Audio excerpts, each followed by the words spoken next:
The dingo, an animal considered so dangerous and damaging to livestock that the longest fence in the world was built to keep them out. Almost twice the length of the Great Wall of China, this incredibly long fence starts in Queensland, follows the New South Wales border, and then pushes deep into South Australia. It finally ends after 5,300 kilometres, where the Nullarbor Plain meets the Great Southern Ocean. The dingo is Australia's native wild dog, a ruthless and cunning hunter, condemned by farmers the length and breadth of the continent.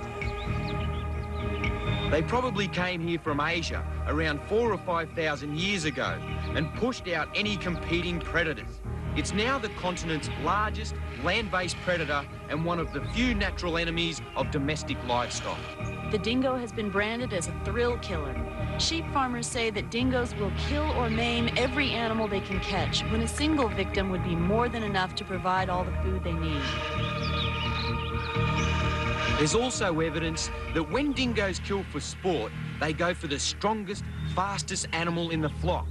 And then they often don't even eat the victim.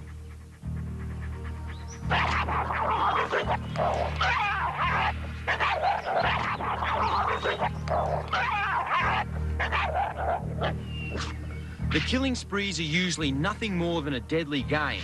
Unless food is scarce, dingoes would prefer to eat kangaroos or wallabies. They are just as likely to leave a paddock dotted with dead or dying livestock, and then hunt down a single kangaroo for food. The dingo is considered one of the most serious permanent hazards to life on the land in outback Australia.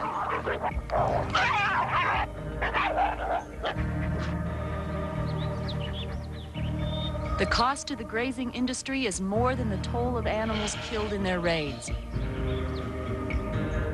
Because of dingoes, large areas of potential sheep land is left alone. Graziers consider the stock losses would be the difference between success or failure. Faced with such a dangerous natural enemy, farmers won't even think of trying to graze their flocks in places where dingoes haven't been controlled.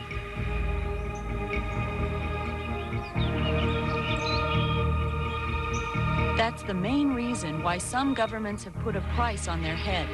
And that's why a barrier was built across 3 states to keep them out of Australia's richest sheep country.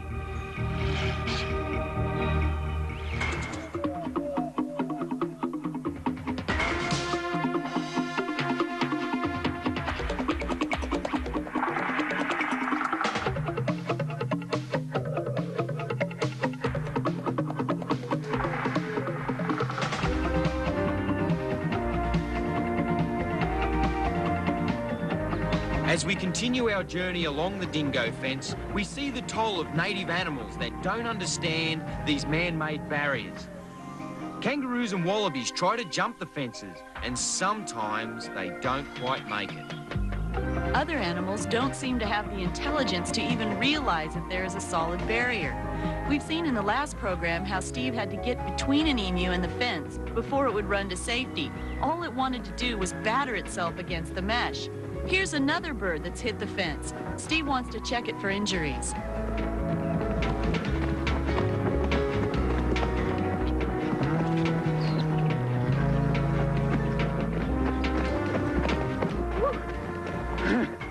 There you go, mate.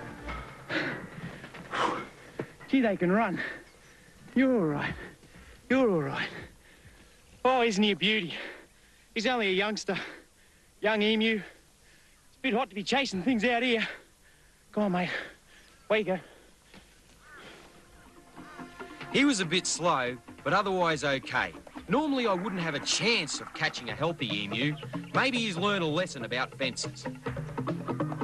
In part 1 of our incredible expedition along the dingo fence, we saw how far Australian governments will go to keep dingoes away from grazing land. We discover how emus are fascinating but very silly creatures. We saw how a parched land can suddenly be flooded. And we rescue native wildlife trapped in the mesh of fences. Some of Australia's most fascinating reptiles showed us their survival skills in some of the most arid parts of Australia, including a bearded dragon that thought the best defense was a good attack. We enjoyed enormous flocks of budgerigars in their natural habitat. As we traveled thousands of kilometers along the Dingo fence, in New South Wales we discovered rabbits in plague proportions and saw how these feral pests have devastated parts of the inland. Being cued up close doesn't compensate for the damage they do. We saw the stark beauty of some of the harshest environments on Earth. Steve and Suey took on one of the most dangerous and destructive animals in the bush. A wild boar with tusks sharp enough to rip flesh and the power to inflict terrible wounds.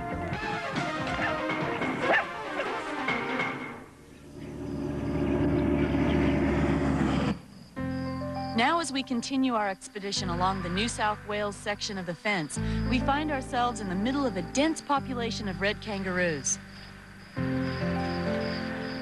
We've been crossing back and forwards into South Australia, and in this part of New South Wales, we saw literally thousands of kangaroos. But tonight, Steve is looking for something else. A fox, caught in the glare of the spotlight. Fox numbers are booming here in Australia, and the rabbit plague means there's plenty of tucker. And in places, foxes are now getting out of hand, along with the rabbits. Like so many animals in this remote part of Australia, they see so few humans that even the foxes let us get much closer than usual. That eye shine from the spotlight reveals animals at night far easier than in daylight. And Steve can tell one animal from another by the eye shine alone.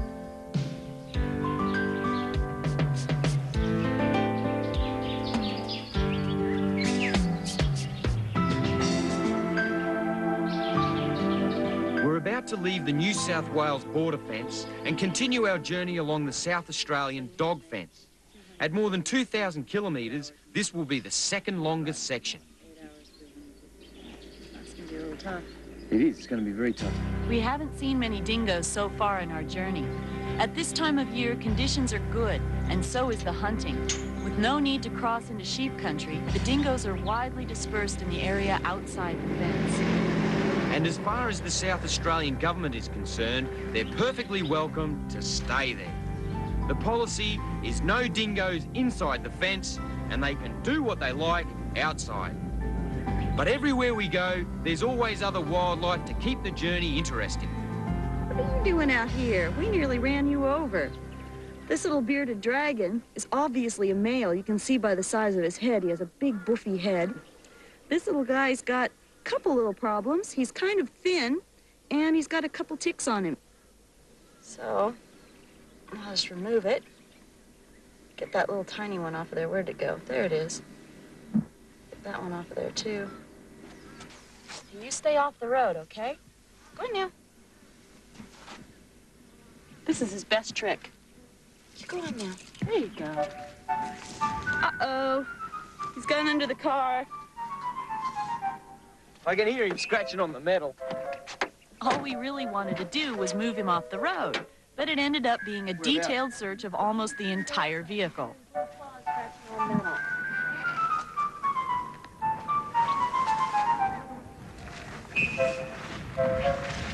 Right up under the front diff here. Come on, Dopey. Come on. Yeah, Ted, can I hand him out to you? Okay, I'll come around. No, Ted. Let's try this again.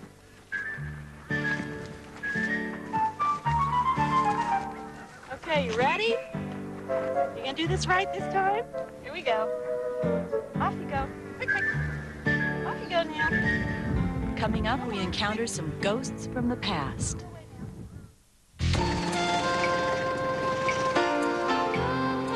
We're taking time out to visit a part of Australia's outback history.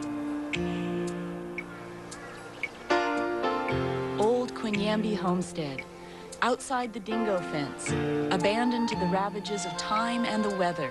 100 years ago, this collection of slowly decaying buildings was the heart of a thriving cattle station.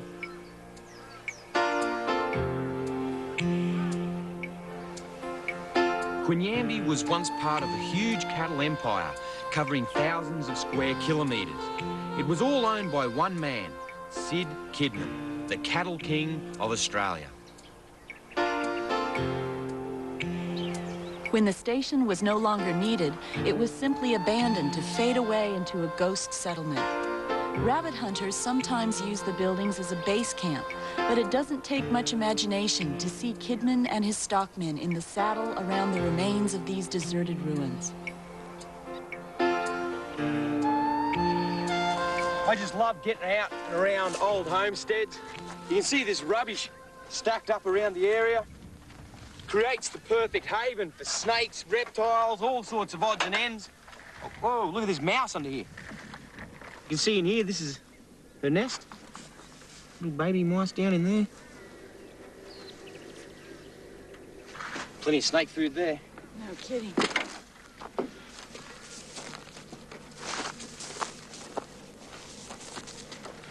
Careful, guys, it's all right. Looks like we've got a whole family of shinglebacks here. Mother and father and the little baby. Little Junior. He's got a tick on him, Terry. Well, we better get that off. You hold him for me now. Just there, look. Okay. Good one. There you go. Oh, here you go. No, you go back under your house. Australia's animals have learned to live with ticks, but we still like to relieve their discomfort. These tracks along the Dingo fence are shut to the public. They're dangerous places. We had to get permission from every state fence authority before we could use them. Oh, get real!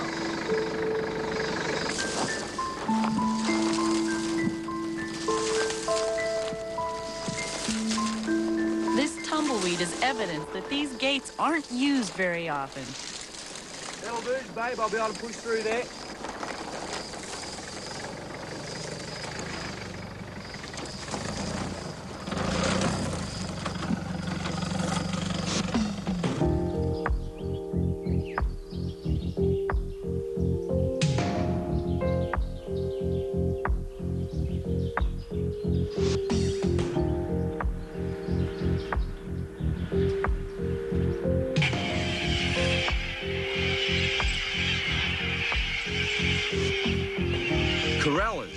Wherever there's a good supply of water, you'll find these boisterous little blighters making more noise and seeming to have more fun than you would have thought possible.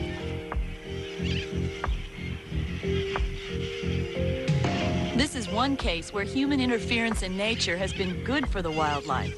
Water from underground bores has extended the range and numbers of many native animals. And watching these corellas is always fun. They really are some of the true characters of the Australian parrot world.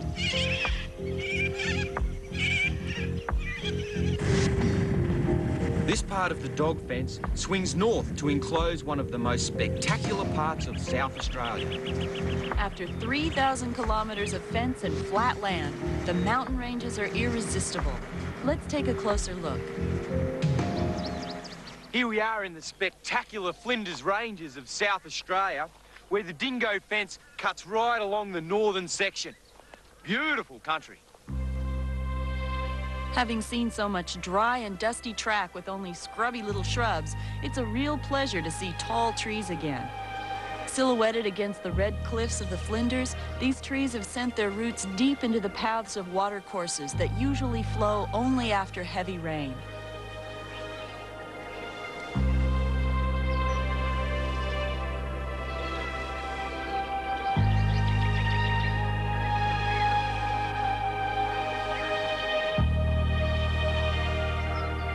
It's a perfect time of year to visit the ranges, spring. There's been some rain and the normally dry landscape is starting to bloom with amazing variety of wildflowers.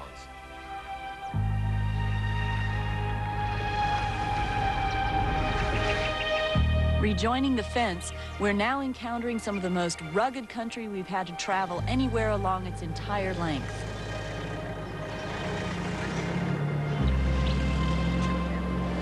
There's so many rocks in the foothills of these ranges that in places it's impossible to bulldoze a decent track. But it's considered vital that the dingo barrier be maintained despite the harsh terrain.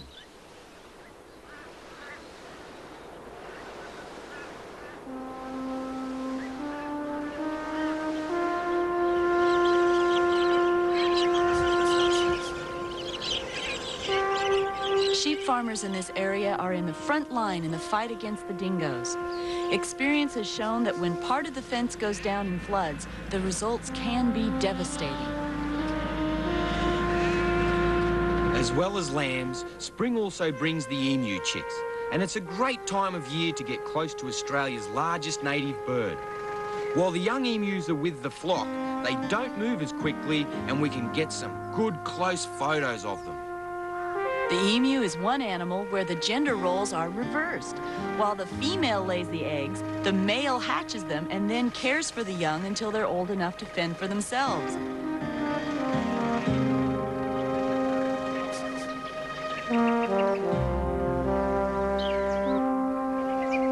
This spectacular semi-arid land supports a surprising amount of wildlife as well as the sheep.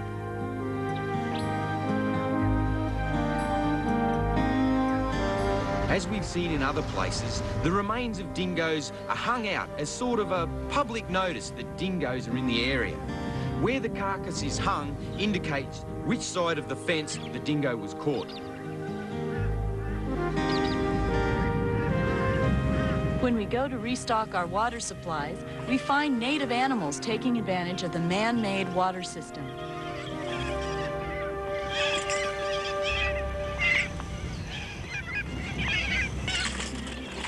Steve's lost a valuable roll of film down this old abandoned mine shaft.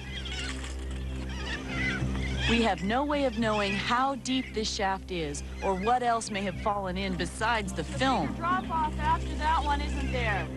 I only hope that ledge will hold him.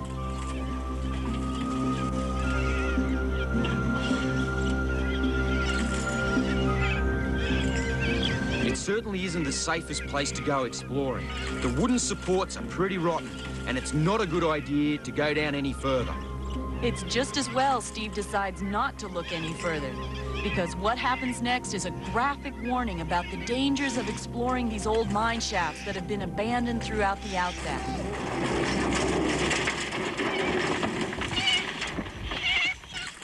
Okay, you got everything okay? Are you all right? Yeah,